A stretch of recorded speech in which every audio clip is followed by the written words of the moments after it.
मणिपुर नहीं बचा है।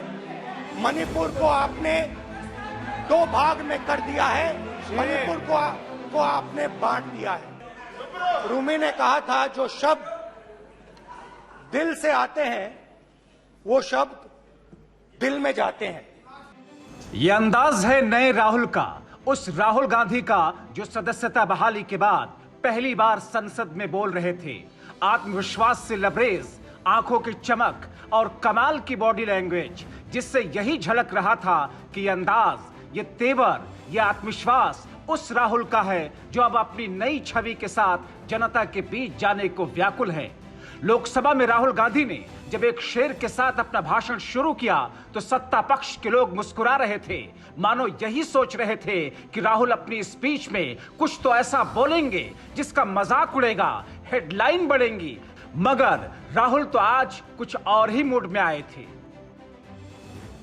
भारत हमारी जनता की आवाज है, दिल की आवाज है। उस आवाज की हत्या आपने मणिपुर में की। इसका मतलब भारत माता की हत्या आपने मणिपुर में की। आपने मणिपुर के लोगों को मारकर भारत की हत्या की है। आप देशद्रोही हो, आप देशभक्त नहीं हो। राहुल ने भारत माता की हत्या के आरोपों का ऐसा गोला छोड़ा कि सत्ता पक्ष तिलमिला गया। छोटे से लेकर बड़े नेताओं ने हंगामा शुरू कर दिया, मगर राहुल का तेवर बढ़ता गया। अविश्वास प्रस्ताव की तैयार की गई पिच पर राहुल ने ऐसी बैटिंग की जिससे उन्होंने अपने पुराने रिकॉर्ड तोड़ दिए। मणिपुर की महिला के सामने उसके बेटे को गोली मारे जाने का जिक्र करते हुए राहुल ने पीएम को आईना दिखाना शुरू किया। मैंने कहा, क्या हुआ तुम्हारे साथ? कहती है, मेरा छोटा सा बेटा, का सम्मान करें प्लीज। ये सम्मान एक ही बच्चा था मेरा, कोई शर्म कर लो गल एक ही बच्चा था मेरा,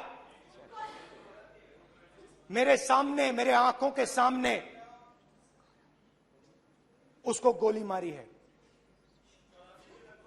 मैं पूरी रात, आप सोचिए,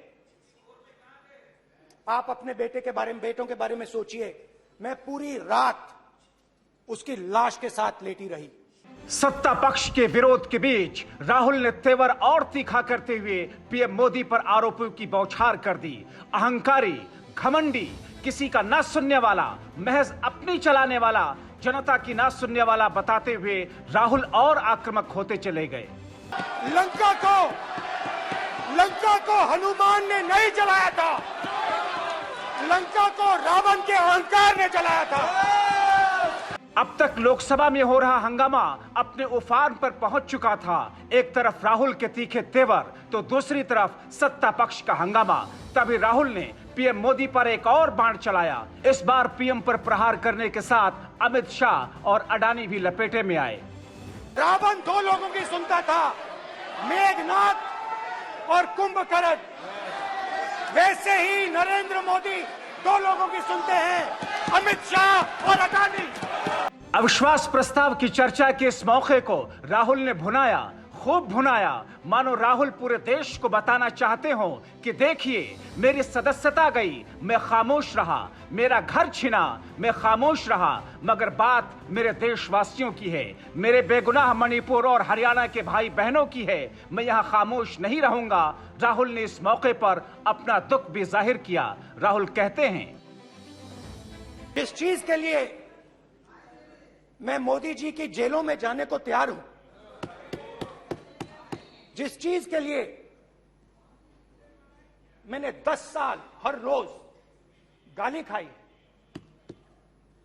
उस चीज को मैं समझना चाहता था।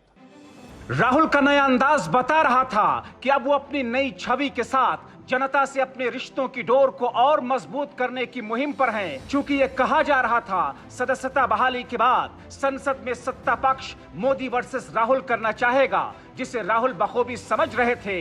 इसीलिए राहुल ने मैच की पहली इनिंग में बैटिंग करके ऐसा टारगेट सेट करने की कोशिश की जिससे मोदी वर्सेस राहुल में राहुल गांधी को कोई नजरअंदाज न कर सके।